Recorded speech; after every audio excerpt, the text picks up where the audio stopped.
நீங்க ஜிம்ம கைவிடல, ஜிம் உங்களை கைவிட்டுருக்கா? மெம்பர்ஷிப் மேல இருக்க அக்கறை உங்க டிரான்ஸ்ஃபர்மேஷன் மேல சில ஜிம்களுக்கு கிடையாது. அந்த மாதிரி நீங்க ஃபீல் பண்ணிருக்கீங்களா? ஆக்சுவலா பீப்பிள் டிரான்ஸ்ஃபர்மேஷன் பண்ணணும், லைஃப் ஸ்டைல சேஞ்ச் பண்ணணும் அப்படின்னு நினைக்கிறவங்க முதல்ல அவங்க பார்க்க வேண்டிய விஷயம், நான் எந்த இடத்துக்கு போறேன், என்ன பண்ண போறேன், யார்கிட்ட போறேன், இதை வந்து சூஸ் பண்ணணும்ல. இந்த மாதிரி என்கிட்ட நிறைய பேர் டிஸ்கஸ் பண்ணிருக்காங்க. டைம் வேஸ்ட் ஆயிடுச்சு, எனக்கு மணி வேஸ்ட் ஆயிடுச்சு அப்படின்னு சொல்லிட்டு. அப்பதான் யோசிச்சேன், ஆஸ் அ ட்ரெயினரா இந்த சொல்யூஷனுக்காக ஒரு ப்ராப்பர் ஃபிட்னஸ் ப்ரொவைட் பண்ணணும்னு நினைச்சு அப்படி கிரியேட் பண்ணதான் த கிராண்ட் எரீனா. இந்த கிராண்ட் எரீனால நீங்க பாத்தீங்கன்னா டேக்லைனே வந்து யுவர் ஃபிட்னஸ் அவர் கமிட்மெண்ட் அப்படின்னு போட்டுருவோம். அதுக்கு your fitness our commitment. Actually என்னன்னா, இந்த ரியலா டிரான்ஸ்ஃபர்மேஷன் பண்ணணும், ரியலா வந்து ஹெல்த்தை வந்து பாத்துக்கணும், எனக்கு ரியலி ஒரு டிரான்ஸ்ஃபர்மேஷன் பண்றதை தவிர்த்து லைஃப் ஸ்டைல சேஞ்ச் பண்ணணும் அப்படின்னு நினைக்கிற பீப்பிள் வந்து வராங்க அப்படின்னா அது ஆக்சுவலா ஒரு கமிட்மெண்டா எடுத்து நாங்க பண்ணிட்டு இருக்கோம். இந்த கமிட்மெண்ட் என்ன அப்படின்னா, நம்ம என்ன ப்ராமிஸ் பண்றோம் கிளைண்ட்டுக்கு.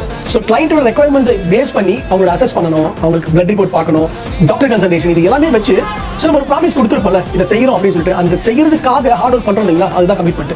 அது அந்த கிராண்ட் எரீனால நாங்கள் பண்ணிட்டு இருக்கோம்.